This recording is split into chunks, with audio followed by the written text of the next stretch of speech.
Tidak mau ya sudah. Biasanya dari komentar.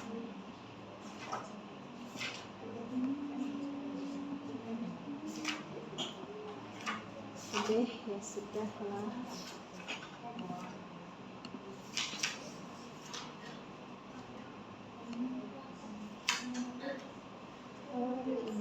Oke, kita absen dulu ya. Siapa yang sudah hadir? Alfizan. Sana Alfizan. Salah. Tes Alfizan. Diva? Oke. Elvia. Esther. Kenapa Esther? Biasanya Esther Rafi. Apa? Kena ini ya? Angin tsunami. Apa ini mungkin nggak pakai itu ya? Apa namanya? Iya. Oh tapi pakai sanggul ya juga kan? Fazilatun. Ya. Fevi.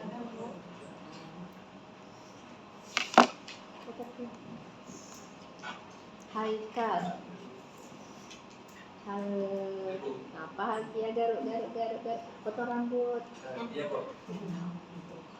Potong rambut. Semuanya kayaknya potong rambut. Udah rapi tapi masih panjang. Potong rambutnya. Hendriksen, Hidayana, Laras. Hadir Ibu. Banyak hadir. Maharani. Oke.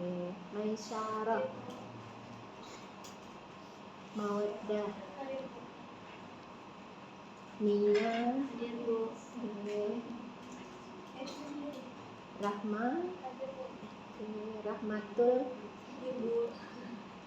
Rahma Amelia ada kan? Sama-sama Rahma ya. Rani. Gak ada. Revida. Sari Aisyah. Tasyakur. Warisa Fitri. Zahra. Yes. Hadir. Nggak ada kabar nih.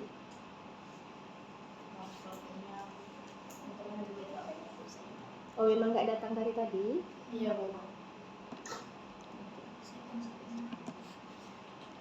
Oke, selamat datang Bapak Ibu semua,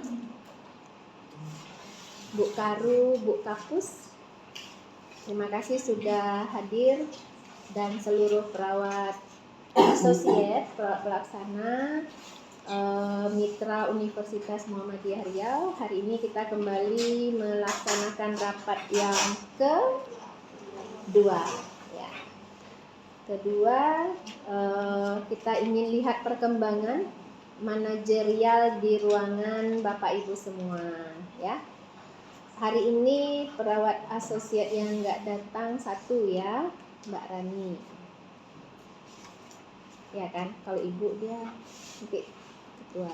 Ibu tuh kita sematkan untuk Bu Kapus dan Bu Karu. Ya. Oke. Bu Karu, Bu Kapus, apakah sudah selesai struktur organisasinya?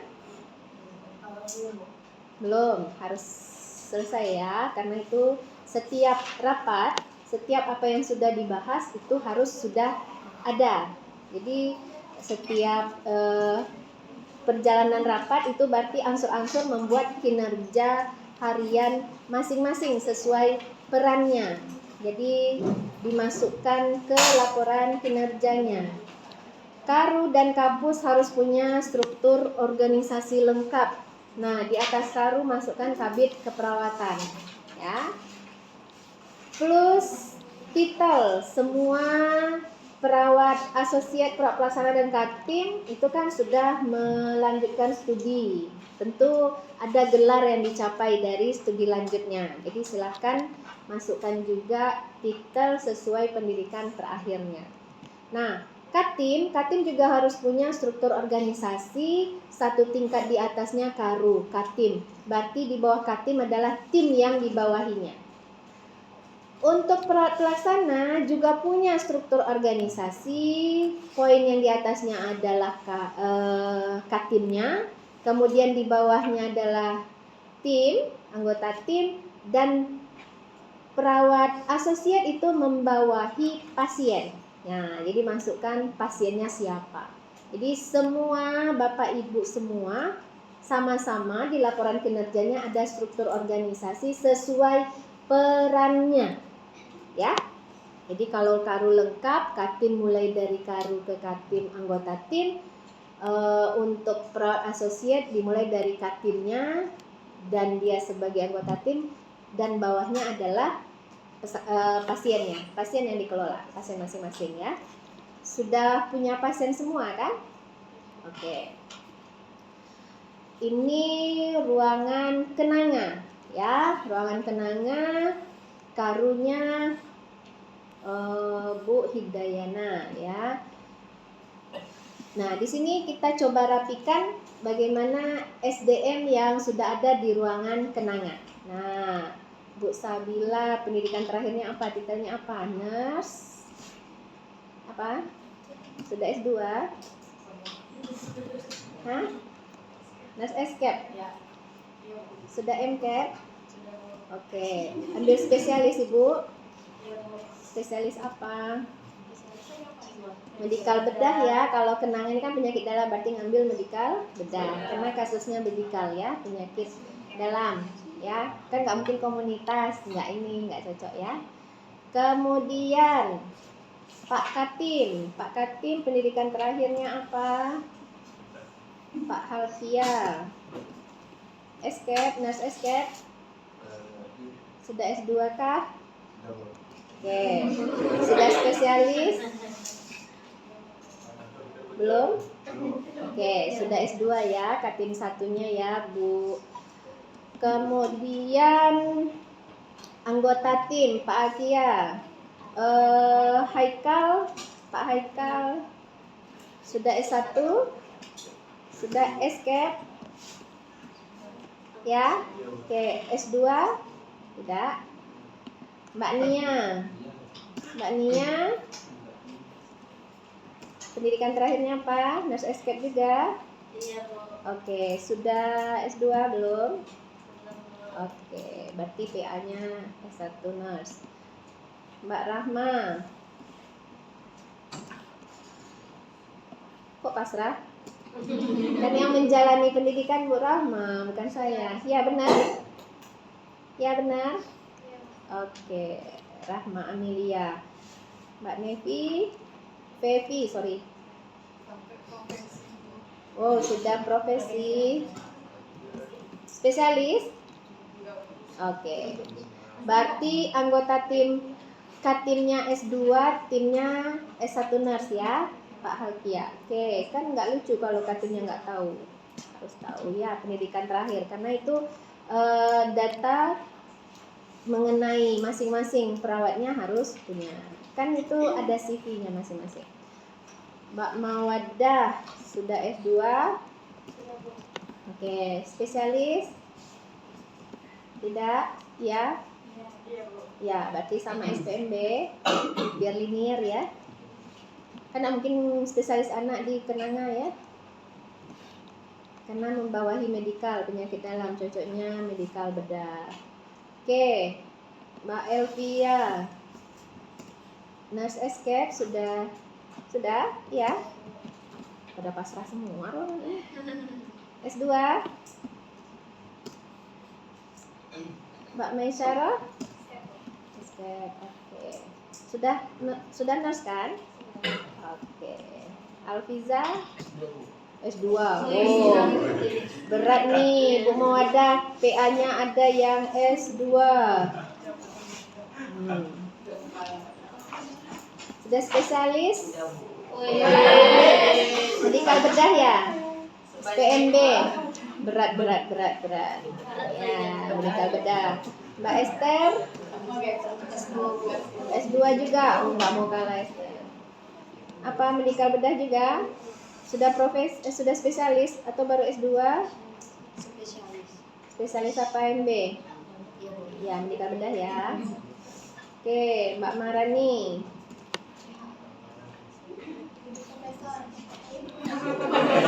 Profesor nggak di ruangan, apalagi di PA, mendingan di akademisi ya. Sayang profesor jadi ngilu kepala ruangan, membawahi profesor. Profesor itu lebih baik dia jadi guru besar di kampus, mendingan dipakai itu Umri ya. Pak Marani. Salah asuhan nanti, segan kami nyuruh profesor.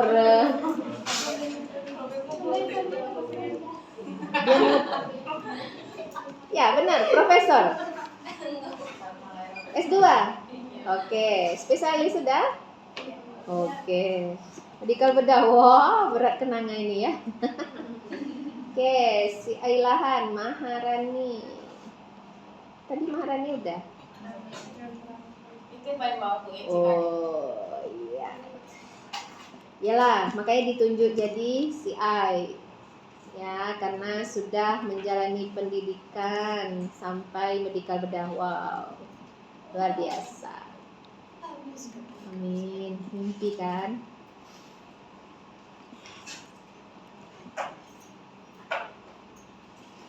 Oke, untuk SDM kita sudah mengetahui SDM-nya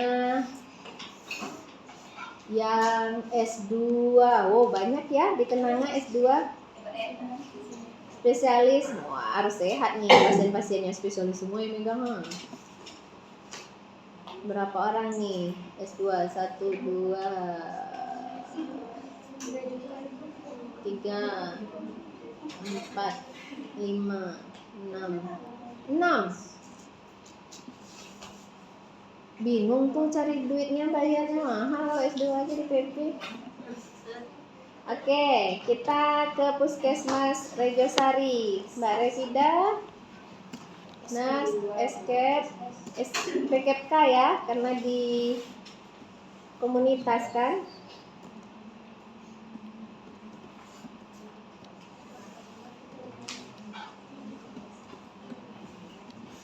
Oke. Yang megang poli kandungan, Mbak Zahra. S1, S2, nurse profesi. Oh. MCAT, SPMAT ya. Spesialis maternitas. SPMAT. Berat ribet ya. Fakultasnya aslinya rata-rata ya kan, SPMAT kan? Nggak apa-apa, besok ranah kita itu. Mbak Laras? S2 juga? Sama SPMAT? Wow, Bu Revida harus mikirin nih, gajinya S2 dengan yang beda ini. Mbak Sari? SPMAT juga?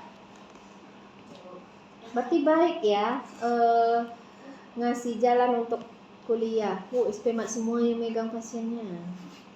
Keren, sehat ibu hamil semua. Tasyakur. Mas SK? Ya? Belum S2? SPMAT juga? MCAT dulu atau sudah spesialis? Hah? Oke. Kalau MCAS itu enggak linear sayang. Jadi kalian harus kuliahnya linear ya. Diva. Apa? SPMAT juga? Iya, Ibu. Enggak mau kalah dia. SPMAT. Makanya DM gestasional diambilnya. Mbak Rani. Spesialis sana? Lansia nih ya, SPKK ya. S2 juga? Rani Mesyara? Ada. S1 aja ya, orangnya nggak ada. Kita tentukan jalan nasibnya ya. Fazilatun. Apa pendidikannya Mbak Fazilatun? Hah? MCAT? Oh, MCAT. Oke, sama kita. Berarti kita di MCAT. Wah, ngilu saya membidanginya. Saya cuma MCAT. Maaf ya, jadi kabit keperawatan. Masalahnya duluan masuk. Jadi sudah.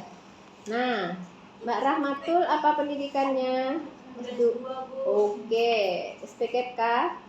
Anak nih ya, IKA ya? Ya, udah spesialis? Iya Bu. Oh, segan. Amin. Mbak Wari. SK.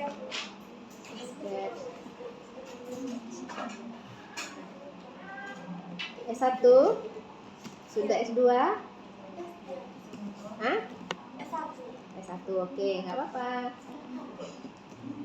Nggak berat bebannya. Pak Hendrikson? S1 ya, biar nggak berat ya. Berat digelar. Wari Safitri tadi apa?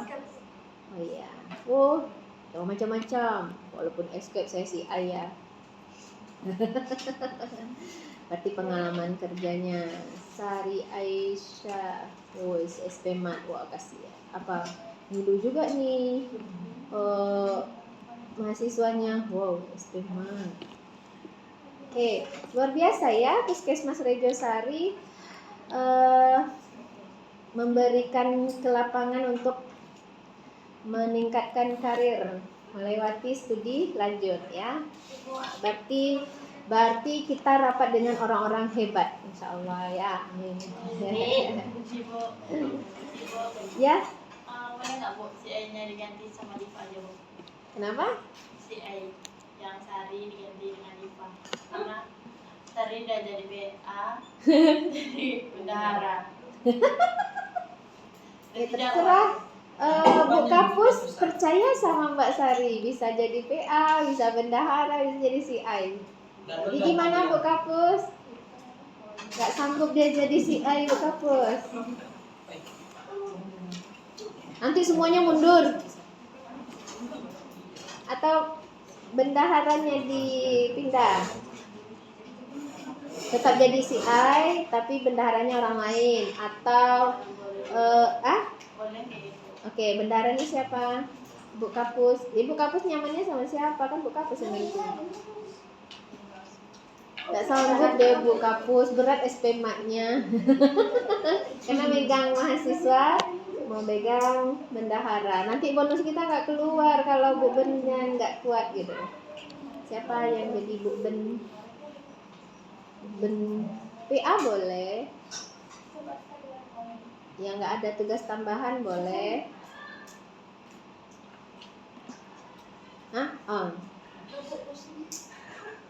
Bu Kapus tidak mau menggantinya, berarti tetap dengan tupoksi tambahan.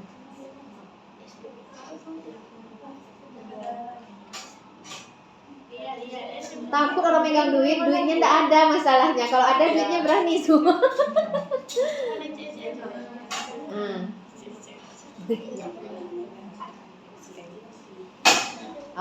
Oh, si A-nya kan tadi tawarannya saya nggak usah si A katanya, boleh, nggak apa-apa kalau mau diganti.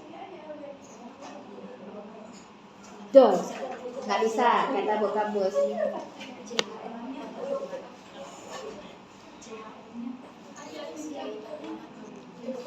Dan nanti dirembukkan ya. Oke. Oh iya. Kemarin saya sudah menagih tentang struktur organisasi, ternyata belum ada.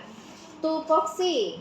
Nah, apakah sudah dicari tupoksinya? Apakah sudah ditempel tupoksinya di ruangan masing-masing? Yang sampai bekerja tidak mengetahui tugas pokok dan fungsi. Oke.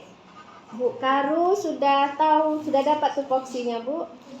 Biasanya ada di kontrak kerja. Di kontrak kerja itu kan dibunyikan tugas pokok dan fungsi. Silahkan semuanya harus sudah punya tupoksi yang ditempel di ruangan masing-masing. Jadi tahu apa yang dikerjakan. Kalau orang nggak tahu tupoksinya, nggak tahu ngapain datang. Targetnya nggak ada.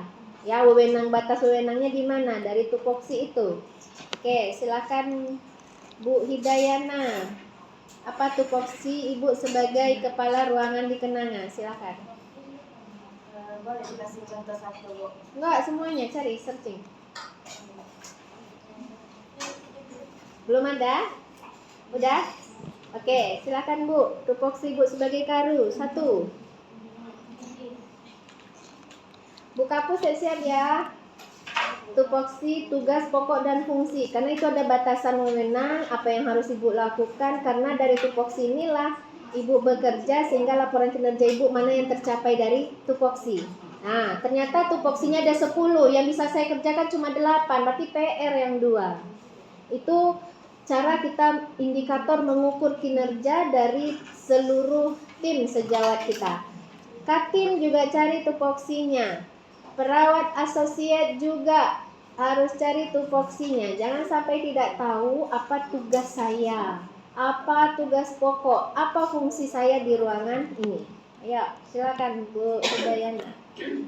Sudah dapat? Belum? Belum. Bu Kapus sudah dapat? Sudah, Bu. Oke. Sebagai kepala puskesmas, tugas pokok dan fungsinya. 1. Melaksanakan fungsi-fungsi manajemen, bimbingan, dan supervisi, Bu. Oke. Fungsi-fungsi manajemen itu ada planning. Berarti Ibu sudah punya planning ya. Contoh, anggaran Ibu sudah punya rencana anggaran RAB kan. Kemudian planning dalam SDM. Bagaimana ternyata SDM Ibu ada yang S2, S1 itu kan dari perencanaan. Kenapa bisa tercapai banyak S2 jadi tim Ibu? Karena Ibu bikin peta siapa yang kuliah, dikasih kebebasan untuk kuliah. Yang penting ruangan operasional tetap berjalan, tidak semuanya langsung kuliah. Ada aturan memberikan izin kuliah atau tugas belajar pada tim. Nah, dibuktikan dengan apa? Sudah banyak yang S2 dan spesialis. Nah, itu kan suatu kinerja yang baik. Bahwa sebagai leader tidak menghambat karir seseorang, tidak menghambat seseorang untuk studi lanjut, tapi operasional tetap berjalan. Kan nggak mungkin kelima-limanya berangkat kosong dong.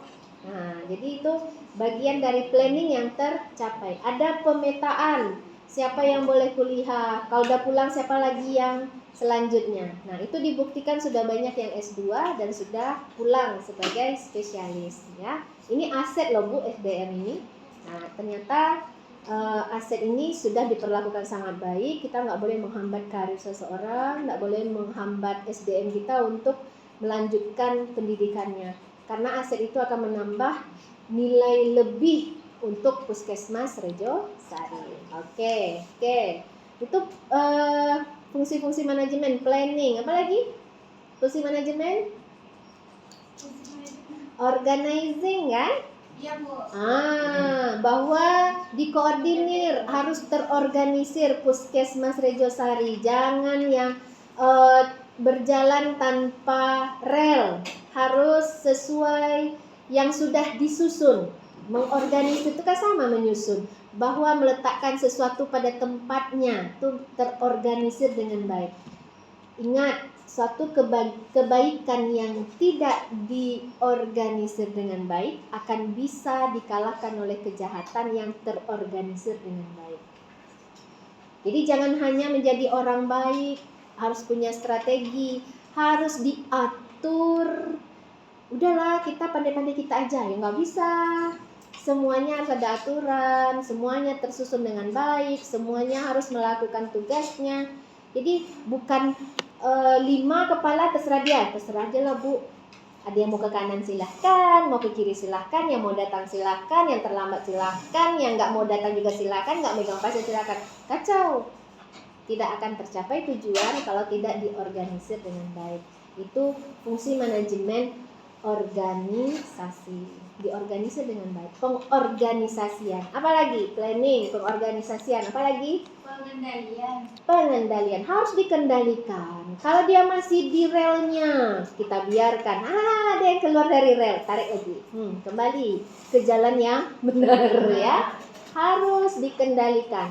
Tidak boleh segala sesuatu berjalan semaunya. Ya. Di saat dia lagi tidak teratur, keluarkan gaya kepemimpinan otoriter, panggil semua, biar rapatkan barisan. Pada saat semuanya sudah berjalan dengan baik, kita berikan kebebasan dia untuk melakukan sesuai relnya. Harus diperhatikan, harus dikendalikan, jangan biarkan melebar-lebar kemana-mana. Kalau ada konflik jangan dibiarkan terlalu lama, nanti tidak harmonis, itu akan mengacaukan organisasi kita. Nggak nyaman kerja jadinya. Segala sesuatu harus dalam kendali Karu, Kapus, kendali Kaktim, pasiennya harus dalam kendali perawat asosiat. Jadi pasien semaunya bawa tikar, bawa bantal, kipas angin lah, kayak tempat piknik. Ya, boleh, tapi harus rapi. Mungkin disarankan misalnya kalau rawat inap kan, kalau ada dana lebih misalnya kita sediakan tempat keluarga pasien untuk inap. Kan ada rumah sakit menyediakan khusus. Jadi nggak kayak pasien di mana, keluarga pasien gelar tikar, itu kan mengganggu estetik. Ya kan? Dan juga itu sebagai media penularan infeksi kan. Nah, nggak cantik juga. Dia mau pindah rumah atau pergi dirawat.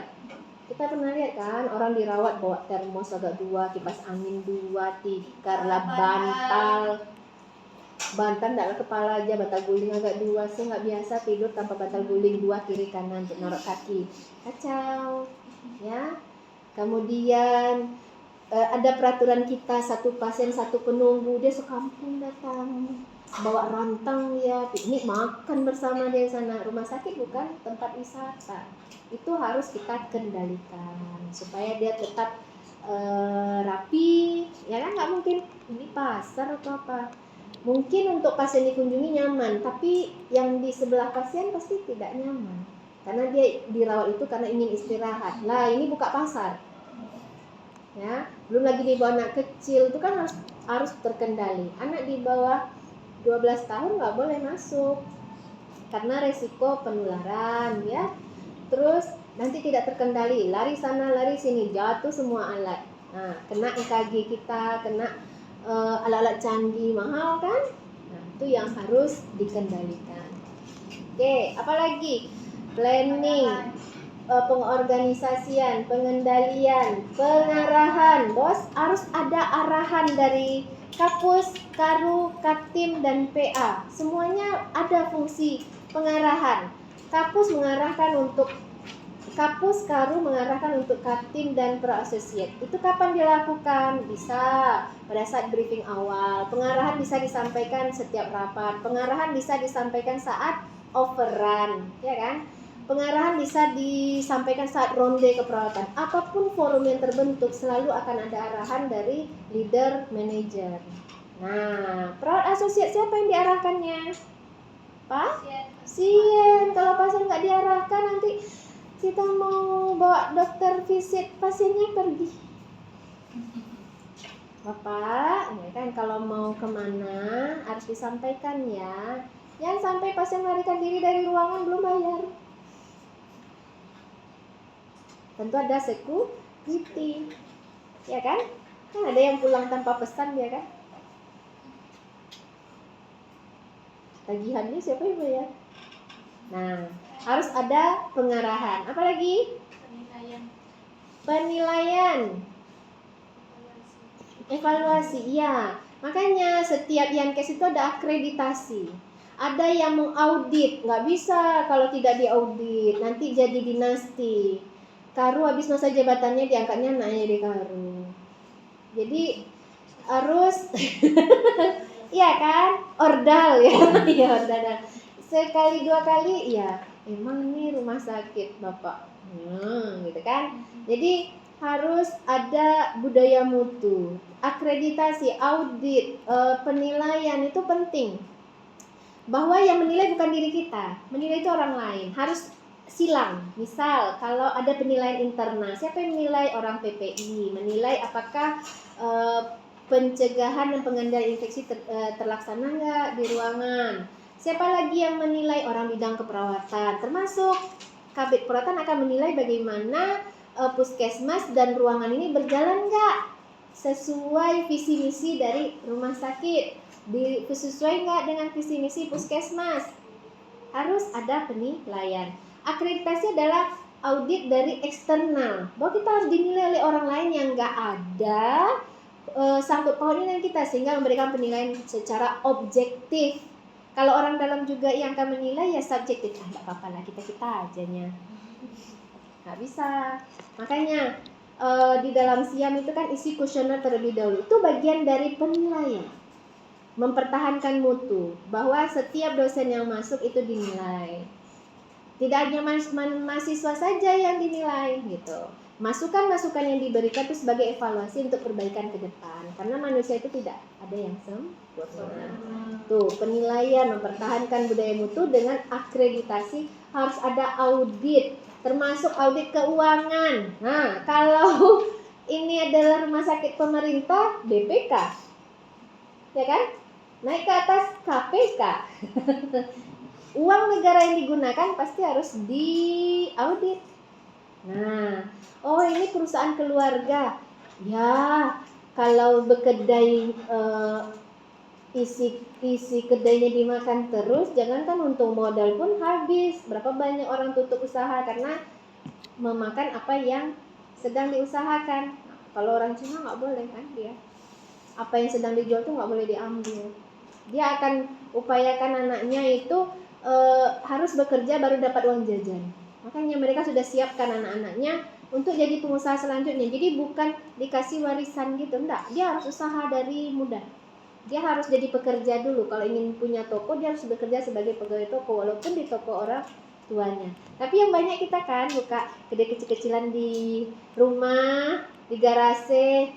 Bu, mau itu, ambil anak. Sehari satu. Lama-lama kosong kedainya. Jangankan untung, enggak apa-apa, itulah gunanya bikin kedai biar anak jajan enggak keluar. Itu tidak ada bisnisnya. Itu enggak namanya usaha, itu jadi stokis di rumah. Ya. Nah, itu harus ada penilaian, pengendalian. Apalagi? Habis. SDM di mana? Terlewat. Oke, lanjut. Baru satu tadi ya. Yang kedua, silakan Bu Kapus. Apa tupoksinya yang kedua? Koordinasi dan bertanggung jawab terhadap semua kegiatan di puskesmas. Ya, apapun yang terjadi tanggung jawabnya pada Kapus. Walaupun Kapus nggak megang pasien, tapi berat loh tanggung jawabnya. Kalau terjadi konflik, permasalahan, temuan, gugatan, ya Kapus yang dicari. Nah, bagaimana bisa tanggung jawab dan tanggung gugat? Makanya segala sesuatu harus didokumentasikan. Jangan pernah memberikan paraf untuk hal yang tidak Anda lakukan. Tanggung jawab apa? Melaksanakan tugas yang diberikan. Tanggung gugat apa? Bertanggung jawab dengan tindakan yang sudah dilakukan. Jadi pada saat ditelisik, diselidiki, kita aman bahwa kita sudah mengikuti SOP yang ada. Jadi kita tidak bisa dituduh melakukan malpraktik misalnya, atau penyelewengan,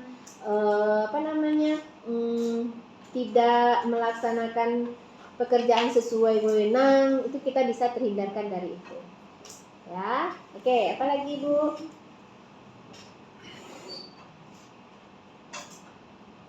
Menjalin kemitraan dengan berbagai pihak dan masyarakat dalam rangka peningkatan derajat kesehatan masyarakat. Oke, mitra adalah orang luar dari puskesmasnya. Nah, siapa saja mitra Ibu? Ibu kerjasama dengan siapa saja? Rumah sakit, Rujukan, ya, karena kalau ada pasien yang tidak bisa ditangani Rejosari, rujukannya adalah ke ruangan kenanga atau rumah sakit yang ada kasus yang sama. Oke, mitra, siapa lagi? Mitra puskesmas. Obat-obatan siapa yang menuhin? Ya kan? BBF ya, biasanya Ibu beli obat di mana? Itu kan mitra. Ya, stokis obat. Kalau puskesmas di bawah dinas kesehatan, berarti logistiknya kita ngajukan obat-obatan ke dinas kesehatan. Itu mitra kan? Apalagi tuh puskesmas butuhnya apa lagi? Bahan habis pakai itu sekaligus ya dengan dinas kesehatan. Itu biasa logistik udah diatur itu di tingkat dinas kesehatan. Mitra, siapa lagi mitra? Umri kan mitra Ibu? Ya kan? Iya, nanti kan kita bawa mahasiswa. Kita duduk rapat di sini karena kita mitra. Ya, Universitas Muhammadiyah Riau punya mitra yaitu Puskesmas Rejosari dan ruangan kenanga Satu, nah itu mitra. Ada manfaatnya apa? Untuk pendidikan, bisa tempat magang. Penelitian, mahasiswa kita diizinkan untuk melakukan penelitian. Kemudian kegiatan-kegiatan sosial kita bisa lakukan di puskesmas. Pengabdian, catur dharma, mitra. Oke. Apa lagi? Siapa lagi mitra ibu? Ibu jual susu formula. Kan Poliana, bayi, ya kan? Tentu ada mitra susu formula kan, brand-brand seperti itu kan, di puskesmas seperti itu kan. Nah, tapi ingat ya Bu, sufor itu untuk bayi di atas 6 bulan boleh, karena ibu akan menyalahi aturan, ibu nggak mendukung untuk ASI eksklusif. Kalau ibu terima susu-susu yang usia bawah 6 bulan. Tapi kalau sudah MPASI, boleh ibu jadikan mitra untuk pasien-pasien yang stunting, untuk program-program project-project untuk stunting, ibu butuhkan pengadaan itu. Boleh ibu menjadikan mitra perusahaan-perusahaan yang bisa menyediakan kebutuhan untuk mengatasi program ini. Apalagi mitra puskesmas? ATK, ibu butuh ATK kan? Untuk bikin kartu ininya, untuk ibu punya mitra dengan percetakan, ya kan, itu suatu mitra. Nah, itu harus bina apapun kebutuhan ibu butuh mitra. Nggak ada orang jahit baju sendiri mulai dari benang, ya. Ya kan? Nggak ada, kita makhluk sosial, butuh orang lain. Ya, tukang jahit aja kadang nggak jahit bajunya sendiri. Tukang bangunan kadang tidak membangun rumahnya sendiri. Iya, karena memang sudah kodratnya kita butuh orang lain. Nggak ada orang butuh kacamata dia cari kacanya sendiri, cari gagangnya sendiri, pasang sendiri. Tidak, kita berikan kepada ahli, itulah mitra. Kita butuh orang. Lanjut Bu, apa lagi? Menyusun perencanaan kegiatan puskesmas dengan dibantu oleh staf puskesmas. Iya, itu dia planning. Fungsi manajemennya, jangan sampai hari ini pasien datang baru di situ dipikirkan, pasien udah datang kita belum punya kartu. Pasien datang, dokter kita belum ada. Sebelum memberikan layanan, harus ready dulu kan semuanya. Pasien udah datang tapi perawatnya belum datang. Kenapa? Belum diatur jadwal dinasnya. Ya kita nggak tahu mulai masuknya kapan, kan nggak diumumkan. Jam kerjanya mulai kapan. Itu plan. Harus punya perencanaan. Segala sesuatu harus direncanakan. Nggak ujug-ujug datang di situ baru dikerjakan semua. Lelah. Ya. Contoh kuliah pagi ini. Situ cari jilbab, situ cari baju, situ cari celana. Iya, mati lampu. Tak ada air, tak mandi. Tak gosok gigi lah, tak bentuk apa datangnya sini. Jangankan berbedak. Rencana mau mandi di kampus. Terjadilah antrian. Selesai dah. Ya, harus punya perencanaan. Jangan menjadi mendadak dangdut. Nanti spot jantung, lama-lama stroke nanti. Karena setiap hari stres karena tidak punya perencanaan. Apa target hari ini? Nggak ada, ngalir aja. Apa kata kapus nanti kita lakukan. Tak, kapus suruh ya diam saja. Ya, itu lelah loh punya tim yang seperti itu. Dia datang hanya badannya, pikirannya masih di kampung. Mau ngapain kita hari ini? Entah, tunggu aja lah instruksi dari kapus. Apa suruh kapus itu kita kerjakan. Kalau kapus diam, ya kita diam aja. Datang pasien, tunggu Bu, kami belum dikasih kerjaan. Belum bisa mulai layanan Bu, kerjaan kami belum dibagi-bagi tugasnya. Kenapa dia nggak tahu tupoksinya? Perlu briefing awal, persamaan persepsi itu perlu. Memasukkan Anda ke rumah sakit saja banyak prosedur yang kampus lakukan. Masukin surat 2 bulan sebelum dinas. Setelah dijawab oleh RSUD, kita harus antarkan rancangan segala macam. Sudah keluar nota jadwalnya. Kita harus duduk bersama dengan CI semuanya.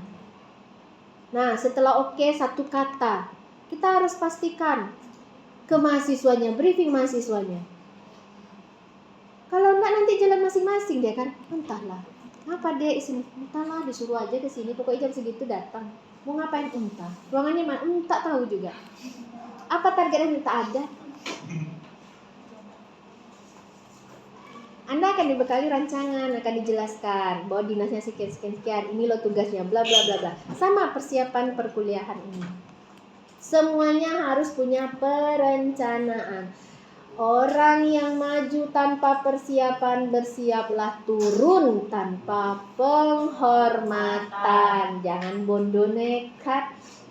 Kamu aja lah. Ngomong apa? Ya, jadi jadikan diri ini siap saji. Siap sedia, kapanpun dibutuhkan sudah ready. Kenapa? Udah ditempa sebelumnya. Waktu semester 1 kan bingung ya, suruh maju, nggak tahu. Kalau sekarang berebut maju kan, karena sudah ditempa. Rugi kalau Anda tidak explore diri. Dosennya nggak kenal Anda, gimana cara memberikan penilaian kalau Anda hanya hidden gem, tersembunyi antara ada dan tiada. Kamu siapa? Kok saya nggak pernah lihat kamu ya? Gimana dosennya mau kasih nilai? Selama ini hidden gem dan dosennya baru nyadar di semester 6. Ternyata kamu udah semester 6. Kapan masuknya? Kok nggak pernah lihat? Nah, gara-gara kita pakai masker kan banyak dosen nggak kenal nih.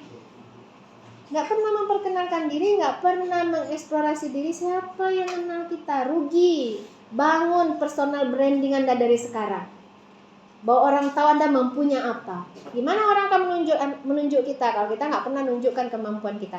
Berbeda sombong, pamer itu beda. Personal branding itu saya bisa diandalkan, saya mampu, saya patut untuk dipilih. Rugi kalau tidak memilih saya sebagai tim Anda. Buat seperti itu, buat orang mengakui itu, bukan kita yang nunjukin. Kamu rugi loh kalau nggak bawa saya, itu lain. Buat mereka rugi tidak ngajak kita. Buat mereka rugi tidak menggunakan kemampuan kita. Apa? Iklan hijau nggak ada lu, nggak rame. Buat orang merasa kehilangan saat kita tak ada. Coba ada si Anu selesai kerjaan kita. Berarti orang butuh ada sesuatu hal yang mereka akui kompeten kita. Nah, dari mana? Track record kita. Itu namanya personal branding. Mulailah sekarang apapun yang Anda gerakkan jari Anda, yang Anda posting adalah hal-hal yang positif. Ya. Medsos itu adalah gambaran diri kita. Ya, ada pertanyaan? Oh, izin. Ya.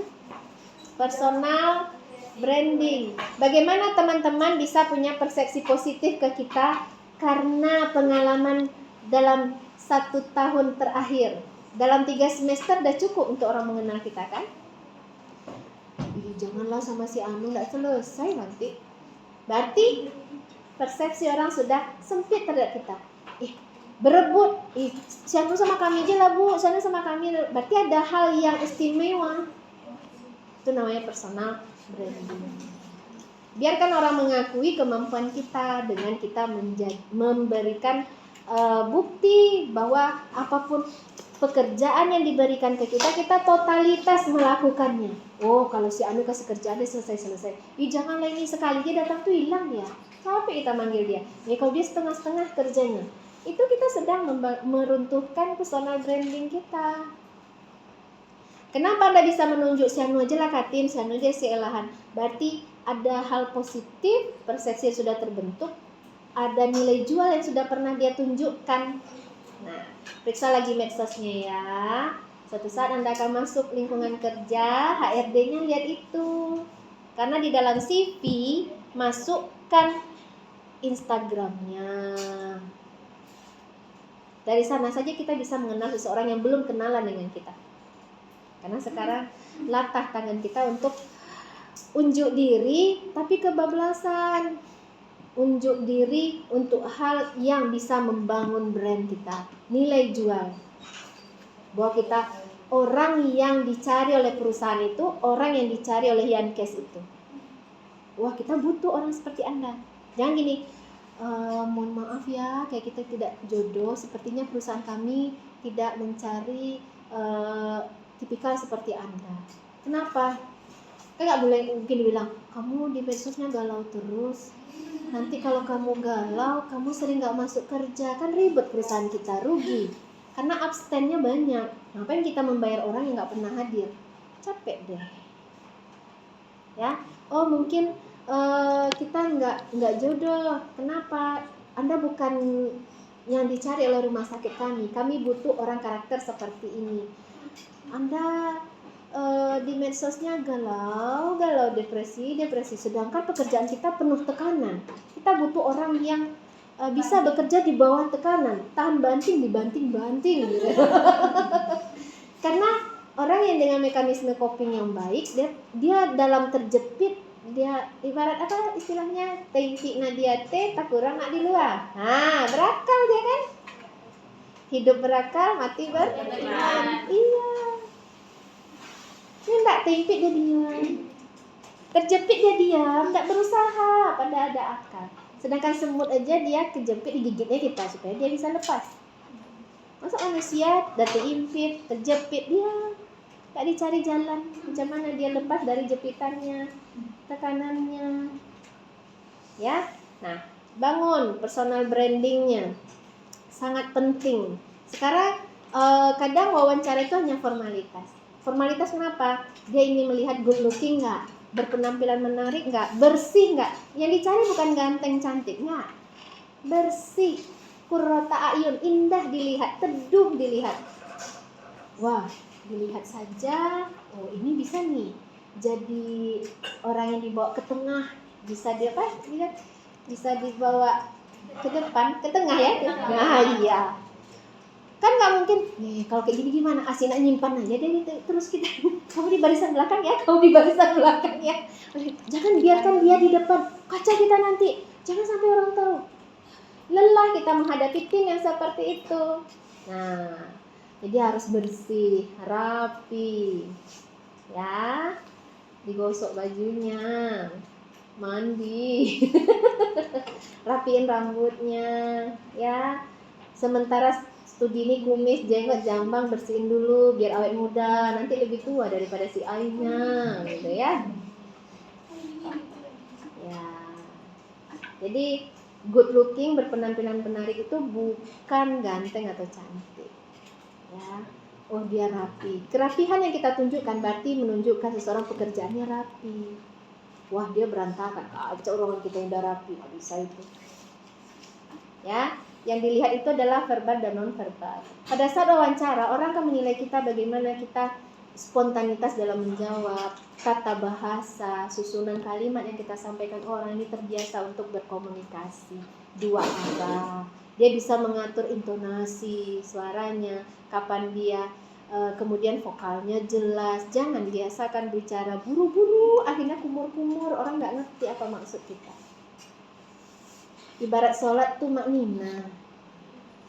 Ini enggak tum kayak ayam matuk jagung.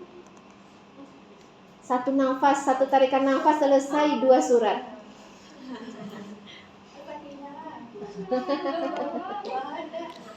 Yang terburu-buru adalah syaitan. Iya, tuh maknina. Tidak lambat, tidak cepat, sesuai porsinya. Biarkan orang bisa memahami apa yang kita sampaikan. Itu namanya komunikasi efektif. Ya. Ada pertanyaan? Oke, habis Bu, apa lagi? Tupoksinya ada lagi? Banyak tupoksi kapus. Habis, oke. Tupoksi kapus sudah. Bu Karu, silakan Bu. Tupoksi Bu Karu. Pertama tuh dari planningnya gitu. Terserah, tugas pokok dan fungsi kepala ruangan. 1, apa? Menyusun jadwal kerja perawat. Iya, menyusun jadwal dinas. Iya, kan nggak mungkin Ibu susun semua. Ibu libatkan Katim. Ingat, manajer itu memanage orang lain itu kita gunakan tangan dan kaki orang lain untuk mencapai tujuan. Nggak segala sesuatu kita yang ngerjakan. Jadi dengan adanya Katim, lewat Katim membuat jadwal dinas, nanti jadwalnya digabungkan. Itu yang namanya leader. Yang namanya leader dan manajer bukan segala sesuatu dia harus kerjakan. Kan ada wewenang, kita punya anggota, tinggal diarahkan anggotanya. Nah, supaya anggota mengikuti arahan kita kasih contoh. Kan banyak orang gaya kepemimpinan, ada tipe otoriter, cuma nunjuk aja, kamu ke sana, kamu ke sana, ke sana. Itu seminggu tahannya. Minggu kedua orang demo, nyuruh-nyuruh aja. Kita akan sungkan kalau leadernya, misal, ini kok kotor, leadernya ngambil sapu, malu hati kita kan, bu, jangan bu, biar kita yang nyapu. Berarti dia menggunakan role model, dia kasih contoh bahwa dia tidak omdo. Iya, banyak ya sekarang. Masalah banjir, masuk dia ke dalam air banjir ya kan, ke parit masuk dia ke dalam got kan. Gak perlu juga seperti itu ya. Nah, jadi tergantung Anda menempa dirinya sebagai leader dan manajer, harus tinggi jam terbangnya. Dengan Anda melihat saja orang paham, kayaknya ada salah deh. Lain pandangannya, udah baik-baik. Apa yang salah? Dengan kita lihat saja, kadang tim kita ngerti. Nah, harus karismatik, harus berwibawa. Ada kalanya merangkul tim dan tim dirangkul. Tapi ingat, tetap ada kematangan, ada batasan. Sama dengan dosen. Kalau dosen itu sudah baik, sudah friendly, jangan salantiangan kalau bahasa kampung. Tetap ada batasan, ya, bahwa kita ingin buat gap setinggi awan, seluas lapangan sepak bola, itu tergantung kita. Pada saat batasan itu terlihat tipis, pada saat kita sedang informal, jangan melebihi dari batas seharusnya. Ingat, itu leader Anda, itu manajer Anda, itu katim Anda. Ya, katim kita cincai-cincai lah, hati-hati. Kata-kata yang seperti itu, enak kok bu, kapus kami baik, saking baiknya, lupa untuk menghargai. Seharusnya orang yang sudah baik, friendly, di situ semakin kuat segan Anda. Karena sangat besar upaya yang dilakukan oleh leader untuk bisa menekan harga dirinya supaya bisa berteman dengan Anda. Ya kan? Tapi apa yang terjadi di budaya kita? Pada saat lupa. Baik kok bu, nggak pernah marah. Hati-hati, orang yang tidak pernah marah, sekali marah runtuh. Berbahaya orang yang dalam kondisi marah dia masih tersenyum, lebih berbahaya. Ya, jadi tetap harus ada batasan, saling menghargai. Ya, jadi hargai katimnya, hargai karunya, hargai rekan sejawat. Perlakukan, kalau kita tidak nyaman diperlakukan seperti itu, jangan lakukan pada orang lain seperti itu. Tidak akan rugi untuk saling menghargai, ya. Oke, ingat, roda itu berat. Tidak selamanya seseorang itu berada di atas, tidak selamanya seseorang itu akan dibawa di bawah. Tidak akan selamanya Anda di posisi perawat pelaksana, tidak selamanya Anda akan di posisi katim. Hari ini di sini oke, dia sebagai perawat pelaksana, pindah dia, Anda pun pindah, jadi pimpinan Anda mau ngomong apa? Ya, oke. Lanjut, Bu Karu. Menyusun SOP pelayanan keperawatan pada pasien. Ya, SOP, alur, jadi jelas tanpa kita jelaskan. Jadi di ruangan itu banyak tempelan-tempelan yang mengarahkan alur, misalnya kalau terjadi gempa segala macam ini titik kumpul, itu kan bagian arahan. Alur-alur prosedur, jadi nggak semua harus ditanyakan. Orang dengan membaca informasi itu jelas, oh kalau mau pulang ini loh prosedur yang harus dilakukan.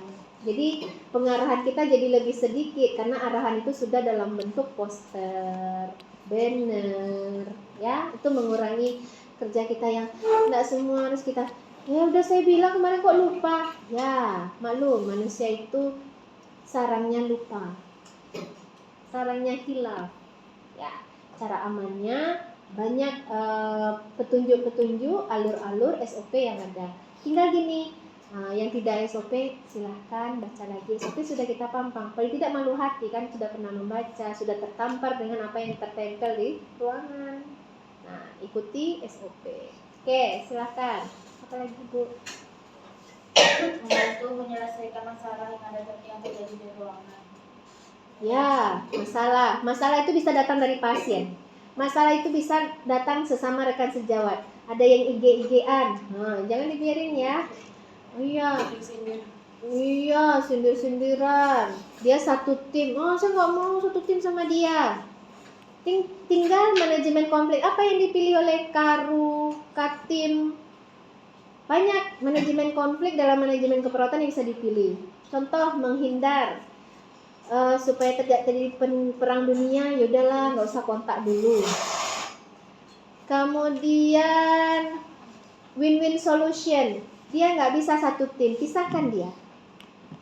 Karena kalau dekat dia pisahin dia, masukin ke tim yang lain, tukeran. Saya nggak nyaman kerja sama dia, saya nggak mau satu tim. Manajemen konflik apa yang dipilih? Ya udah, pisahkan, jauhkan. Jadi dia tetap melaksanakan tupoksinya, sistem nggak terganggu. Banyak ya manajemen konflik yang bisa dipilih. Ada dengan punishment, sanksi. Ada yang reinforcement. Reinforcement itu positif dan negatif. Positif, berikan pujian kalau ada prestasi. Sehingga ada budaya berlomba-lomba, fastabiqul khairat semuanya, supaya dapat reward, semuanya berlaku baik, ya kan? Ada pemilihan perot teladan. Jadi berlomba-lomba untuk mencapai itu, dia berupaya untuk mencapai indikator yang sudah ditetapkan. Reinforcement negatif itu bisa sebagai sanksi, karena takut dengan sanksi akhirnya udahlah kita cari aman aja, malu kena hukum, lalu dipampang perawat terburuk hari ini. Tergantung manajemen konflik apa yang mau dipakai oleh leader. Yang pernah dilakukan apa di Hima kalau ada konflik? Evaluasi, Bu. Evaluasi, gontok-gontokan. Ada tipe fighting, udah kita habis-habisan di sini, kita buka forum, ayo sampai ke ujung kita pahit-pahitkan, lahi kita. Tapi habis dari ruangan ini kita baikan ya. Hati-hati, kalau Anda memilih itu Anda harus siap. Ada beberapa orang yang tidak sanggup keluar ruangan, dia akan membentuk forum yang baru. Di dalam keputusan rapat dia akan buat rapat yang baru. Ya, tergantung manajemen konflik apa. Atau cara mengatasi konflik itu tabayun ya, maksudnya itu cari informasi dari kedua sisi, jangan hanya satu arah. Dapat bisik dari sana tuh gini. Oke, saya terima informasinya. Tanyakan ke pihak yang ini, kemudian tanyakan ke pelakunya, temukan dia bertiga, sanggup dia menceritakan. Ada orang bercerita di belakang pun lebih lengkap ya kan? Iya. Pada saat di depan dia diam. Betul. Nah, manajemen konflik mana? Itu yang harus dipikirkan oleh seorang leader dan manajer. Anda ingin manajemen konflik atau ada tipikal dari manajer, Karu, Katim itu dia lebih merangkul mana yang bisa dikasih masukan. Jadi dia face to face, dipanggil. Kita kok dipanggil Bu Karu. Apa salah saya ya? Nah, diajak bicara. Mana yang bisa dikasih masukan, lebih baik dia yang beradaptasi, ya. Hindari terjadinya PHK di ruangan ibu-ibu ya. Jangan menghentikan karir ya, kecuali dia ingin resign atau mundur, lain hal. Jangan bikin catatan bahwa kita pernah memecat orang lain. Itu kita nggak tahu kan bagaimana kondisi keluarganya, kondisi ini. Jadilah pemimpin atau manajer yang masih mau membina. Jangan membina setan. Kalau masih bisa dibina, kalau nggak passionnya di sana, nggak bisa dia melaksanakan tupoksi, pindahkan ke tempat yang dia bisa bekerja. Jadi letakkan seseorang di posisi yang memang tepat. Berikan pekerjaan pada ahlinya. Kalau kita memberikan tanggung jawab pada orang yang bukan ahlinya, siap-siaplah organisasi itu akan hancur. Dia nggak mampu di sana. Kayak Sari tadi, saya nggak sanggup. Bendahara juga, si Ai juga, PA juga. Nggak apa-apa, pegang aja. Kalau kita tekan, kalau dia nggak mau ngerjakan, mau apa? Berarti kan nggak win-win solution. Dengarkan aspirasinya. Kalau masih bisa ditolak ansur, lakukan. Jangan otoriter. Yaudah kalau nggak mau kamu dikasih kerjaan, yaudah pindah ruangan aja, nggak usah gabung dengan kita. Wow, itu fighting kan?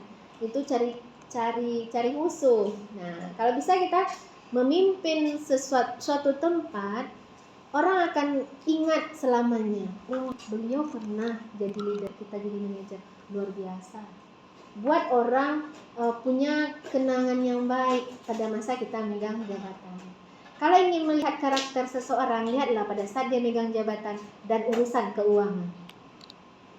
Orang akan memperlihatkan kualitas aslinya. Pada saat dia diberikan suatu tugas, suatu jabatan, suatu posisi, dan bagaimana berurusan dalam keuangan. Keuangan itu bisa pinjaman, bisa kita akan kenal siapa orang yang di samping kita, siapa orang yang selama ini bersama kita. Enggak sangka selama ini baik-baik saja. Nah, di situ kita bisa nilai karakter seseorang. Ya, oke Bu, apa lagi Bu? Habis.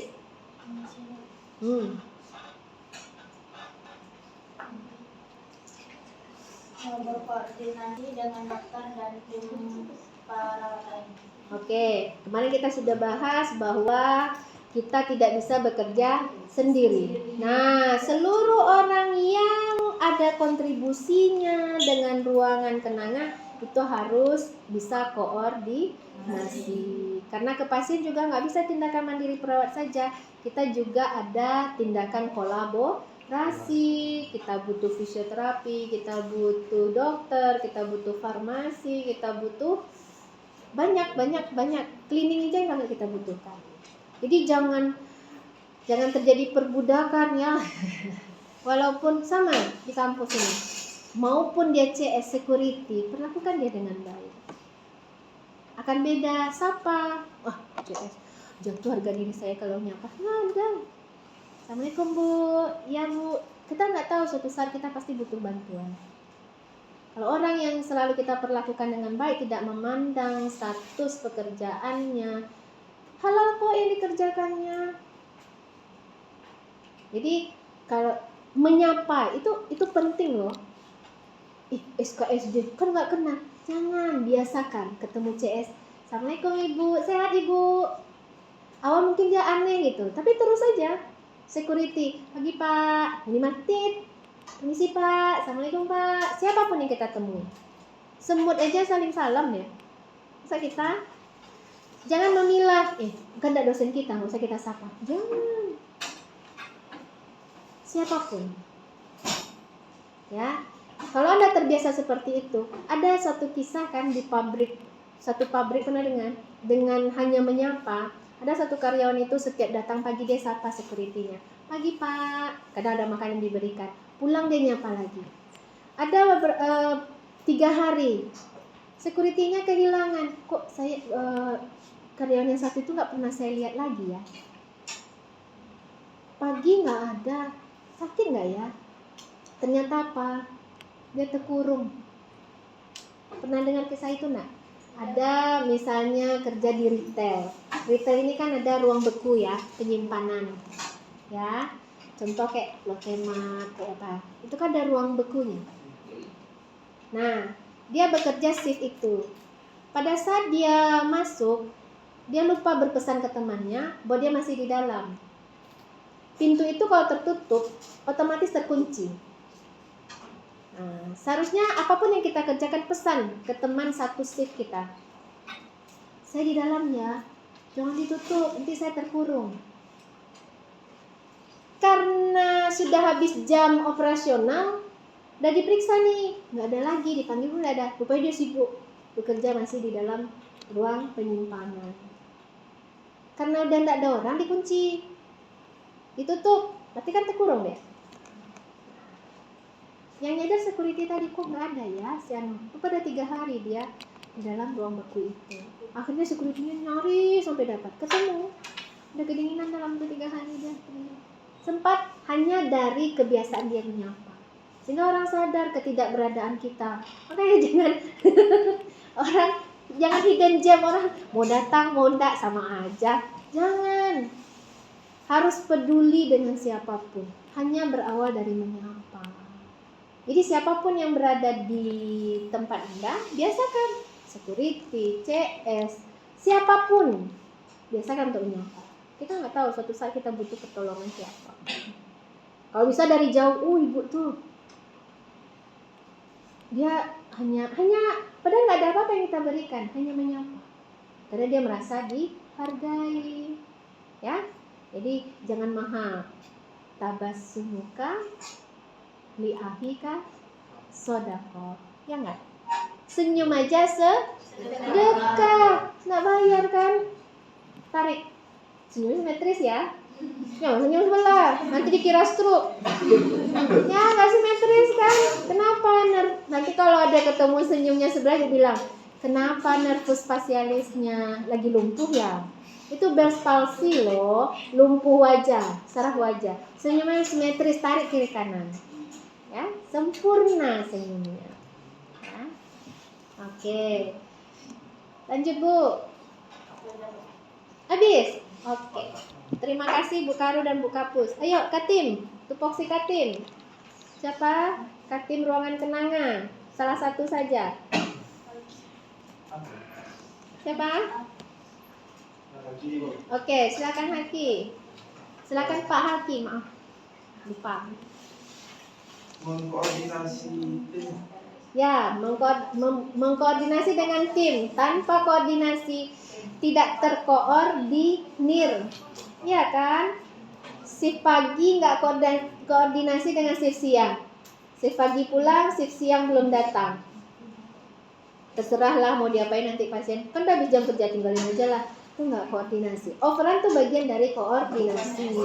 Ada beberapa tindakan kita belum selesai di shift pagi, masih lanjut untuk shift siang. Harus dioverkan, harus dikoordinasikan. Ini pasien yang saya rawat ini lanjut ke tim. Ini ya, tadi rencananya transfusi hari ini 3 labu, 3 kantong. Baru masuk 2, berarti nanti di siang masukin lagi ya 1. Itu koordinasi. Ini kok masih ada darahnya di kulkas, kok nggak dimasukin? Nggak ada bilang. Kenapa? Ya pas overrun yang shift siang lambat datang ya, kami kan mau pulang ya, kami tinggalin aja. Apatis kan? Iya. Jangan kayak gitu. Jadi harus biasakan budaya on time. Dengan on time Anda tidak merugikan shift yang selanjutnya. Dan pada saat pertukaran shift selanjutnya Anda tidak dirugikan oleh orang yang tidak on time. Jadi budaya on time itu harus dipertahankan. Ya. Silakan. Mengelola sumber daya. Ya, kelola sumber daya. Bapak sumber dayanya ada yang S1 semua ya? Oh, Bapak yang S2. Ya, nggak apa-apa. Harus bisa kelola sumber daya yang tepat. Ini ada yang laki-laki. Berapa orang laki-laki? 2. Jangan sampai kelahi pula yang berdua nih ya. Berdua? Haikal ya? Oke. Lanjut. Terus mengembangkan strategi. Ya, harus punya strategi. Karena berapa timnya 5 orang, 5 kepala. Dia sama hitam tapi isinya beda-beda. Yang satu suku Batak, Jawa, Manado, Sulawesi. Yang satu orang Bandung. Asyik nak nangis saja orang Sunda nih. Kenapa? Dia satu tim dengan orang yang Sulawesi agak tinggi suaranya. Alah ketemulah sama orang Batak. Ya, jadi harus bisa mengkoordinir supaya tidak terjadi konflik dalam timnya. Oke, silakan. Apa lagi? Mengambil keputusan. Ya, Katim harus mengambil keputusan karena Anda perawat primer. Anda harus kuasai ke-5 pasien dari awal masuk sampai dia keluar. Ya kan? Ya, sampai Bu Karu nanya, gimana tim Pak Halkia, pasiennya aman? Siapa-siapa aja pasien? Tunggu sebentar ya Bu, saya tanya sama tim saya. Berarti Anda tidak mengenal. Harus tahu A sampai Z pasien, tim yang Anda kelola. Oke, lanjut. Mengatasi konflik. Ya, pasti kan ada yang kelahi, ada IG-an, ada yang merasa terabaikan, merasa dirugikan, merasa terzolimi. Nah, hindari, jangan sampai konflik itu harus dicegah karena mengobati itu lebih sakit. Kalau dicegah kan tidak terjadi. Kalau tidak terjadi dia akan baik-baik saja. Lebih baik preventif daripada kuratif. Karena kalau kita sudah saling menyakiti, kayak paku kita tokok, itu dicabut. Ada bekasnya, seumur hidup akan terasa. Sudah besok kalau aku jadi katim ya, sempat aku jadi karuh, habis kalian. Jangan menimbulkan konflik yang tidak terselesaikan, itu akan mengganggu harmoni ruangan. Jangan biasakan diam demi harmoni. Udahlah, diam aja. Nanti kayak api dalam sekam, kayak bisul yang nak meletus. Ya enggak? Kalau udah meletus apalagi udah berlubang. Dicegah supaya konflik itu tidak terjadi. Jangan hanya punya kerjaan mengatasi konflik aja, nanti lelah jadi katim. Ya. Oke. Lanjut, apa lagi? Begitu. Skipnya. Jadwal dinasnya nggak disusun? Nggak ada tugas katim jadwal dinas. Mengatur SDM tadi kan? Iya, bantu Karu untuk nyusun jadwal dinas, ya. Kemudian menginventaris, itu kerja Karu kan? Karu meminta katim menginventaris kebutuhan pasien.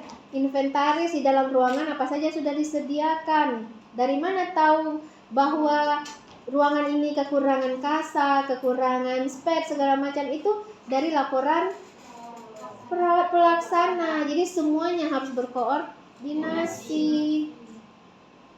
Pasien demam, termometer ada tapi tak berfungsi. Pasien dah kejang tapi tak tahu suhunya berapa. Kenapa? Kok nggak tahu suhu pasiennya? Iya, termometer kita rusak. Sejak kapan rusak? Dah 3 tahun, Bu. 3 tahun termometernya ada, ya Allah. Iya, udah diajukan terus tapi tak pernah Ibu golkan. Konflik nggak? Berarti nggak punya perencanaan, harus ada maintenance. Makanya jangan beli bahan habis pakai itu pas-pasan. Harus di plus 20%. Jadi dana itu jangan pas-pasan, harus ada dana tak terduga 20% untuk suatu kondisi apa karena major apa kayak bencana segala macam kan kita nggak tahu kan. Habis yang jadi itu ruangan ya. Oke, yang katim puskesmas mana tupoksinya? Ya silahkan. Poli kandungan, silahkan. Memimpin dan mengelola seluruh kegiatan di poli kandungan. Ya, memimpin seluruh kegiatan. Poli kandungan adalah ruangan Bu Zara. Ya, bagaimana bagus menariknya, tertata itu tergantung dari katimnya. Udah ada ibu hamil. Sebentar ya Bu, dokternya belum datang, tapi kursinya nggak ada. Lupa kemarin ngajukan kursi di ruang tunggu. Gimana nunggunya suster? Ibu tegak aja lah sebentar, nanti dokternya sampai. Brojol kawan tuh nanti di situ. Jadi ada yang dipikirkan. Oh, namanya poli pasti akan datang bersamaan. Apalagi kalau udah tahu jadwal dokternya jam 9. Jam 9 tuh semua datang. Kan nggak mungkin disuruh berdiri saja. Berarti ada ruang tunggu. Dan jangan sampai menung kan. Lama kali. Ada hal yang kita lakukan. Ukur tinggi badan, berat badan ibu. Ukur tensinya. Anamnesa sederhana dulu. Ibu keperluannya apa? Mau periksa apa? Jadi pada saat. Jadi diisi waktunya. Jangan biarkan orang menung. Lama-lama bosan. Dia bawa anak kecil kan. Menangis segala macam. Riweh. Kita riweh nengok dia gitu kan. Akhirnya nggak kondusif. Jadi harus punya strategi. Oh, kayaknya pasien itu kan nggak ngerti juga, dia taunya perawat. Sebelum dokter datang ribut dia, protes saja. Yang terlambat itu bukan kita kan? Nah, setelah dokter datang dia lupa protes tadi, karena urusannya udah terpenuhi. Itu yang harus kita hadapi. Nah, ternyata delay. Apa yang bisa kita akalin? Adakan penyeluhan. Diisi waktu, jangan sampai menung. Nah, kami cara ngakalinnya apa Bu? Ada TV. Jadi orang nggak bosan nunggu. Kan banyak sekarang kan? Dia nonton film India pula kan? India tuh 3 jam. Nah, nggak terasa dia dokternya nggak datang sampai 3 jam. Ya nggak? Kemudian cara apa lagi? Banyak sekarang pelayanan itu buka kafe, buka roti, kue kan? Ada yang membuka ruang ramah anak misalnya. Ini nggak bosan dia. Itu strategi, cara. Banyak hal yang bisa dilakukan. Itu manajemen itu. Oke, silakan. Yang kedua. Memastikan ketersediaan alat medis, obat-obatan dan fasilitas. Iya, orang datang untuk periksa tinggi badan, berat badan, timbangannya enggak ada. Ada tapi belum dikir. Kok turun berat saya? Perasaan di rumah tadi ada, rupanya di rumahnya lengkap. Tadi saya ukur berat saya segini, kok di sini jadi segini? Ih, enggak benar nih. Penurunan derajat kepercayaan. Ih, enggak keren, di rumah saya digital, kok di sini dipompa. Ada ya? Ada pula pasien, ini masa digital, nanti enggak akurat, saya mau yang manual gitu. Banyak macam-macam kan? Jadi harus ready. Apa lagi? Mengembangkan program peningkatan kesehatan ibu dan bayi. Ya, posyandu. Harus jangan lurus-lurus. Ya Bu, datang periksa pulang. Tidak, ada program yang menarik. Misalnya, Ibu, ayo Bu, di aula ada kegiatan, jangan pulang dulu ya. Nanti ada pemberian makanan tambahan untuk ibu hamil. Selalukan edukasi di sana. Ya kan? Ibu, ada kegiatan di aula, ada pemeriksaan ada ini program ini. Kita kedatangan kampus Umri.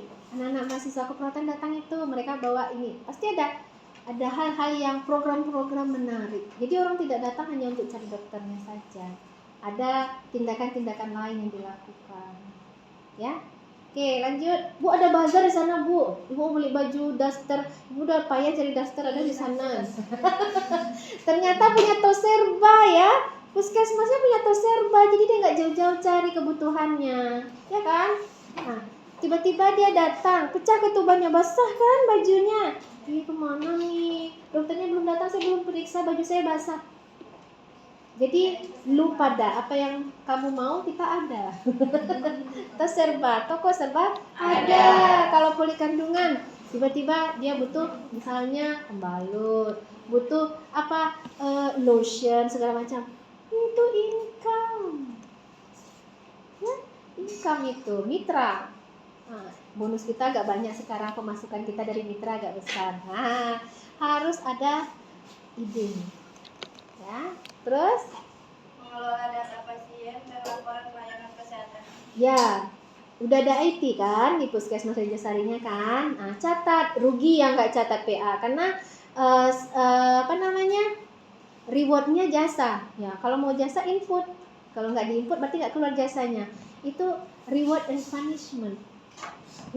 Kok jasa saya nggak keluar? Emang kamu isi lupa kemarin? Ya, selamat ya. Nggak ada ini ya, nggak ada rapel ya. Kalau nggak ngisi nggak ada rapel ya. Nah, kalau Anda biasakan rapel, orang nunda-nunda kerja. Kita biasakan on time ya, yang nggak ngisi jasanya nggak keluar. Jasa nggak keluar bulan ini tidak akan dirapel di bulan depan. Kan udah dilengkapi, tidak, itu sebagai sanksi.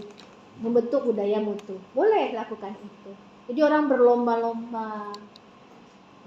Dan kalau bisa itu selalu dirapatkan sehingga semuanya menerima. Ya kalau nggak melakukan ya nggak ada dong. Ya, itu namanya transaksional. Kita berikan kalau Anda lakukan. Anda dapat hak kalau kewajiban sudah dipenuhi. Itu transaksional. Ada yang dikejar. Kamu berikan ke saya akan berikan. Take and give. Jangan hanya mau dikasih aja. Harus, Bu, kok bulan ini nggak ada yang masuk ya? Iya, yang mana? Sama. Bu, nilai saya kok segini. Oke, duduk sini. Yang mana? Udah lengkap kok, Bu. Iya, salah. Maaf ya, Bu. Jadi kalau ingin menghadapi tim Anda by data, orang tidak akan bisa protes kalau data kita lengkap. Tenang aja jadi leader itu. beliau tunjukkan di poin mana saya harus berikan. Ayo, anggaran yang di mana? Ruangan kami nggak dapat ini, udah diajukan belum? Iya, di RAB udah dimasukkan belum? Enggak lah, poin mana yang mau saya cairkan? Jadi besok dia berpikir, nggak asal-asalan membuat pengajuan. Dia sudah lihat irama kerja ruangannya. Oh, kita biasa butuh ini. Ya kalau nggak diajukan ya gimana mau cairkan? Nggak bisa mendadak download. Keluarkan aja lah Bu Karu, Bu Bendahara. Kami butuh sekarang. Ya harus punya perencanaan.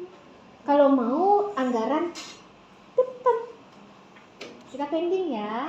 Kita sudah punya pos-pos anggaran. Nggak mungkin kalau kita keluarkan ini berarti pos ini yang harus dihilangkan. Itu marah orang yang sudah punya pengajuan. Nah, jadi pelajaran, besok hati-hati nyusun anggaran tuh lagi. Ya kan? Jadi dia itu membentuk budaya mutu. Ya, oke lanjut.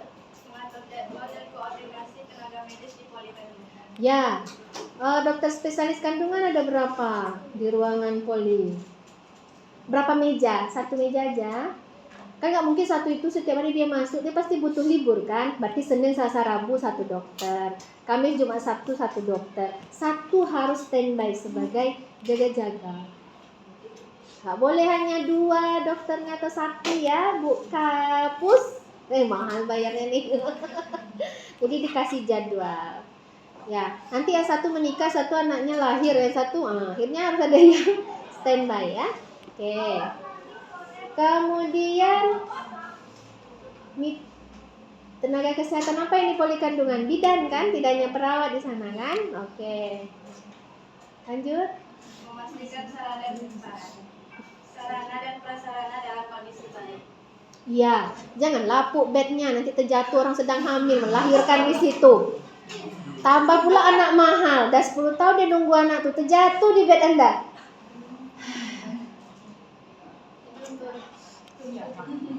Iyalah.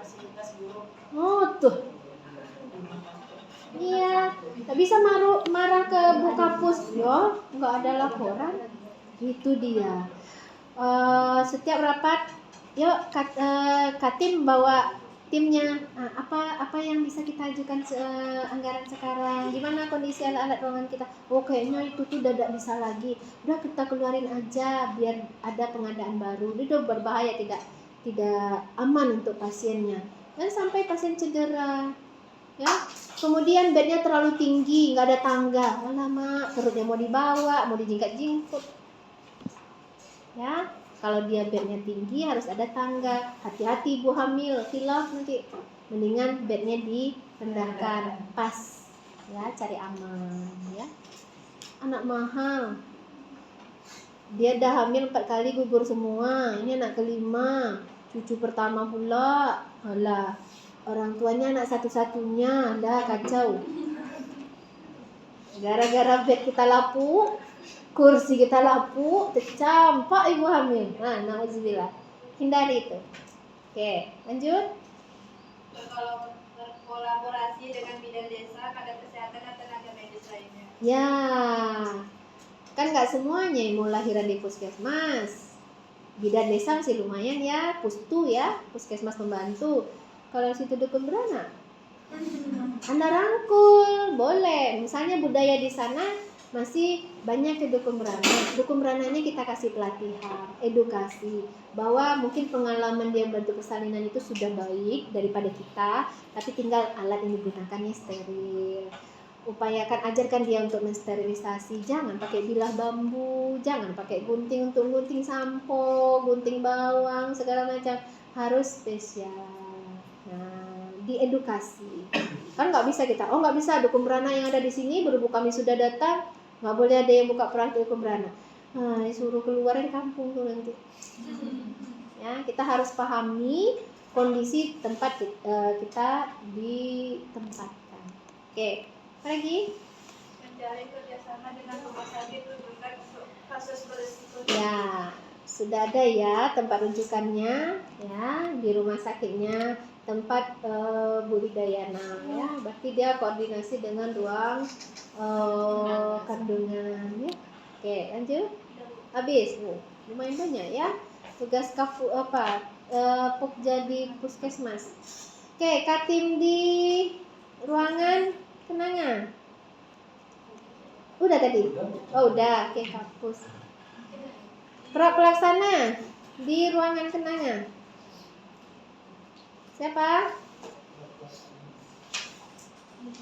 Salah satu aja kan sama itu tupoksinya.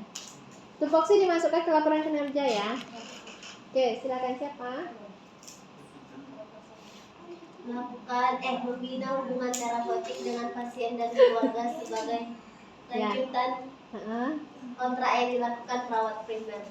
Ya, dari Katim yang kita asumsikan sebagai perawat primer yang dilaksanakan oleh PA atau PP. Ya, selanjutnya Melakukan tindakan keperawatan pada pasien berdasarkan RENPA. rencana perawatan. Nah, ruangan kenanga pakai 3S, pakai nanda, niknok atau pakai dungus? 3S. Jadi kan udah baku ya. Jadi di dalam SIM RS-nya sudah diinputkan isi dari 3S-nya ya. Oke. Itu mudah jadinya, buka komputer tinggal klik, lakukan apa yang sudah kita klik. Ya. Klik apa yang sudah kita lakukan. Sama, catat yang dilakukan, lakukan yang dicatat. Masalahnya kami nggak nyatat, Bu, cuma klik. Ya udah, klik yang dilakukan, lakukan yang diklik. Oke, silakan.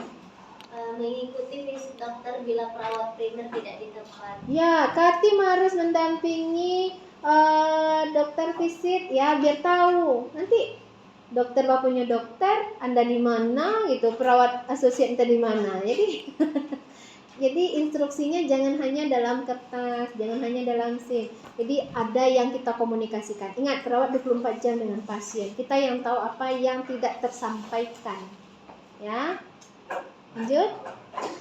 Mengecek kerapian dan kelengkapan status keperawatan. Ya, harus lengkap. Identitas, data rekam mediknya harus lengkap. Lanjut. Membuat laporan pergantian dinas dan setelah selesai dinas. Nah, overrun jangan. Udah ya, aku udah selesai dinas, dadah. Wah bisa, laporannya mana? Laporan itu yang di-overkan ke shift selanjutnya. Oh iya, baca aja laporan udah aku masukin dah. Udah ya, anakku nangis, aku pergi. Sekali bisa kita maklumi, 2-3 kali, oh tak sedap nih satu nih. Ingat, kita tidak ingin diperlakukan seperti itu. Buat laporan.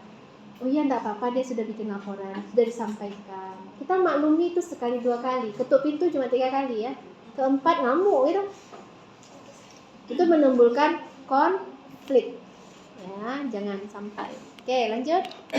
Menyiapkan pasien untuk pemeriksaan diagnostik, laboratorium, pengobatan dan tindakan lainnya.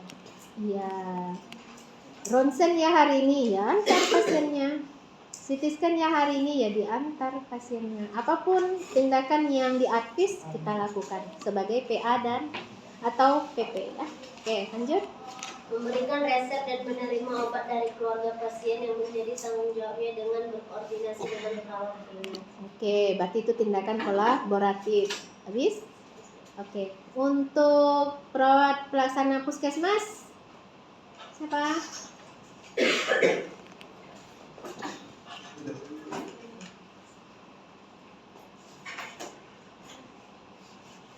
Orang puskesmas nggak hadir ya perawat pelaksananya? Absen. Oh, jangan dikasih uang transport rapat hari ini ya. Kita rapat ada uang transportnya karena nggak hadir perawat pelaksananya, berarti nggak dapat uang transport untuk hari ini ya. Berhubung kita mau lebaran, berarti nggak dapat apa bingkisan. Iya, bingkisan kan nggak ada snack boxnya, kan puasa semua, berarti kan kita punya untuk buka puasa. Ya, kalau nggak hadir nggak dapat dong. Ayo, perawat asosiat nggak ada? Oh iya, oh ada, yuk. Siapa tuh? Oke, silakan Mbak Laras. Menyambut dan memberikan edukasi awal pada pasien. Ya, ini puskesmas ya. Ya, menyambut. Ya, beda ya rawat inap dengan poli ya. Kita akan bertemu orang yang bertukar-tukar. setiap orang datang ya disambut, welcome gitu ya. Ayo Bu, oh ya silakan masuk Bu. Oh ya, siapa nama Ibu? Ibu duduk dulu. Dia kan daftar tuh anamnesa, ukur tensinya, nanti arahkan, Ibu tunggu sebentar ya, dokternya belum datang, Ibu duduk dulu. Itu hidupkan TV-nya, Ibu nonton dulu ya, sebentar sambil nunggu dokternya. Oke, lanjut. Membantu pasien mempersiapkan diri sebelum pemeriksaan seperti menjadi pakaian dan menjadi periksa. Ya, dia mau USG, tapi bajunya daster, langsung kita tarik kan sampai ke atas, tuh bawahnya kebuka. Kalau bisa bajunya belah gitu ya. Jadi yang dibuka adalah bagian yang udah tahu mau USG pakai baju yang terusan gitu kan, kacau gitu jadinya. Pakai gamis. Boleh pakai gamis tapi ada rok misalnya bisa ditarik, yang dibuka hanya bagian. Nah, cara nanganinnya ya berarti harus ada selimut kan. Oke, lanjut. Membantu dokter dalam pemeriksaan dan tindakan medis. Ya, terus Pengelolaan data medis atau seperti mencatat hasil pemeriksaan. ya inputkan hasil pemeriksaan karena pasien pasti butuh keterangan dan catatannya itu kalau sekarang buku pink ya, buku KIA ya, pernah lihat? Ya harus masukkan bahwa grafik penambahan berat badan ibu apakah naik turun, jangan-jangan ibunya kurang gizi. Ibu kok malah turun berat badannya Bu? Ya. Stres saya nengok dokternya. Dia suami. Oh, lihat suami. Tidak dapat kita Bu. Nah, mungkin diganti suaminya kan kalau ibu stres. Hadapi aja lah dulu Bu ya. Suami aku hati kan. Oh. Oke. Edukasi suaminya supaya lebih perhatian. Oke, silakan Mbak Laras. Melakukan pengukuran tanda-tanda vital seperti Ya. diabetes, suhu, dan Iya, DTV, tinggi badan, berat badan, kemudian periksa anemis nggak. Ibu ada keluhan, ini udah masuk bulan keberapa? Keluhannya cocok nggak? Seharusnya mual, muntah, morning sickness itu terjadi 3 bulan pertama, trimester awal. Ternyata trimester 3 dia masih mual, muntah selama 9 bulan. Ada apa? Nah, itu kan suatu temuan. Ibu ada keluhan yang harus diatasi. Nah, jadi nanti dokternya sudah baca tepat gitu. Ya, oke lanjut. membagikan edukasi terkait perawatan pasca tindakan pemeriksaan tadi. Iya, itu dia kita di poli, kita yang lebih banyak cis-cis dengan pasien. Itu yang saya alami waktu klinik spesialis ya. Di dokter nggak nanya pasiennya. Setelah keluar dari ruangan, apa kan? Banyak tanya A sampai Z. Ya Allah. Jadi kita jadinya edukator. Tapi lebihnya kita bisa public speaking, kita bisa jelaskan. A sampai Z ditanya sama kita. Ibu tadi aku di dalam kanannya, lupa adik nih. Ya, saya jelaskan ya Bu, dokternya sampai. Jadi jangan sampai dokter ngobrol dengan pasien, kita asik aja ngerjakan lain. Ibu saya tadi enggak tadi apa yang bilang dokter sama ibu, nggak bisa saya jelaskan. Ya ibu tunggulah dulu nanti saya tanya lagi. Di mana letak profesional kita? Ya. Kita harus kuasai, ibu tadi dokternya menyampaikan begini. Ada yang harus ibu lakukan begini, ini yang tak boleh. Jadi harus kita kuasai ya. Terus Koordinir dan administrasi. Mengatur jadwal pasien dan memastikan alur pelayanan berjalan lancar dan berkoordinir dengan bagian lain seperti laboratorium, pasatek untuk mendukung kebutuhan pasien. yang masalah di puskesmas nomor antrian kan? Iya. Saya duluan datang kok dia yang masuk duluan. Udah di JKN. Jadi harus di JKN ada ya. Oke ibu, mana antriannya? Ya. Itu kan salah satu kemajuan teknologi yang membantu kita. Kalau dulu, kayak kartu, hilang kartunya. Udah antrian gitu. Ulang antrian deh, ya Allah. Kalau keren kan kayak bank ya, antrian nomor 3. Jadi nggak pakai mikrofon lagi, nggak habis suara. Tidak, Bu Ani, mana lah Bu Ani? Dah lah kita cancel. Wah, ibunya duduk di mana, kemana? Itu yang di poli itu kan stresnya kayak gitu kan? Kemana-mana, rupanya dia di toilet. Nah, kalau ada antrian, jadi kalau antrian kan dia takut tuh, kayak di bank kan kita ngatur diri sendiri tuh kan? Ya kalau lewat ya selamat lah. Tiba-tiba nongol, oh antriannya sudah lewat, Bapak silakan ambil antrian baru Pak. Kadang suka kita ambil antrian, pulanglah dulu sebentar. Tapi situ udah lewat antrian kita, nggak akan dilayani itu seharusnya. Nah, itu jadi pelajaran bahwa sabarlah menunggu. Oke, lanjut. Habis. Oke, tupoksi itu semuanya harus ada di laporan kinerja. Ada pertanyaan?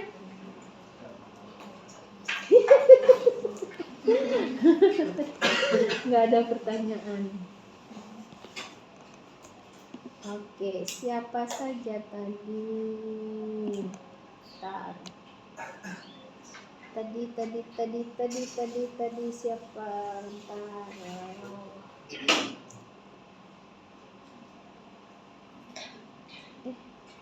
Siapa yang menyampaikan tadi nak? Ingatkan ibu nak. Previda Bu. Hai Halkia. Oke. Karu. Mbak Laras. Maharani ya? Amin. Endah. Ayo bantu ibu. Nia Ramadhani Bu. Nia. Nia Putri. Nia kan sebagai PP tadi. Yo. Ramadhani. Siapa lagi tadi? Laras sudah. Previda Bu. Oh iya Kapus. Siapa lagi? Zahra. Oke, terima kasih kepada Kapus, Karu, Katim, dan anggota tim yang sudah menyampaikan tugas pokok dan fungsinya, sehingga semuanya tahu apa yang harus dilakukan. Jangan sampai datang mau ngapain, apa yang dilakukan entahlah. Tidak ada kata entahlah lagi ya. Ada target yang harus dicapai. Baiklah, kita cukupkan rapat kita hari ini. See you next time untuk rapat selanjutnya. Apa? Ada pertanyaan? Marani sebagai apa? Katanya dia tadi bilang Bu 3 item yang dari manajemen perawatan.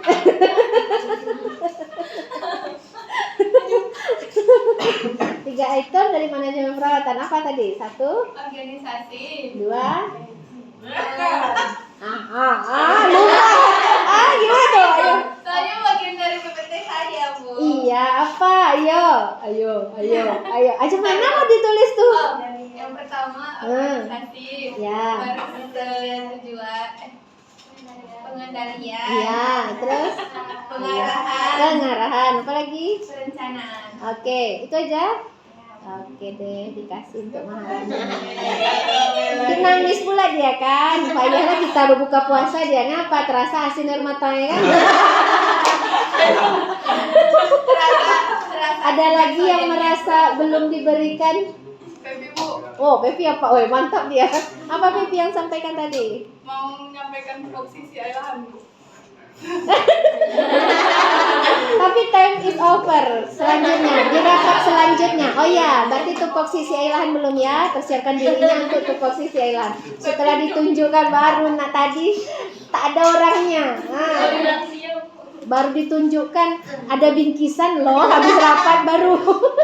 Yang bertanya ada door prize baru. Jadi biasakan explore diri, personal branding, tunjukkan bahwa Anda bisa berbicara ya. Terima kasih untuk hari ini. Assalamualaikum warahmatullahi wabarakatuh. Waalaikumsalam.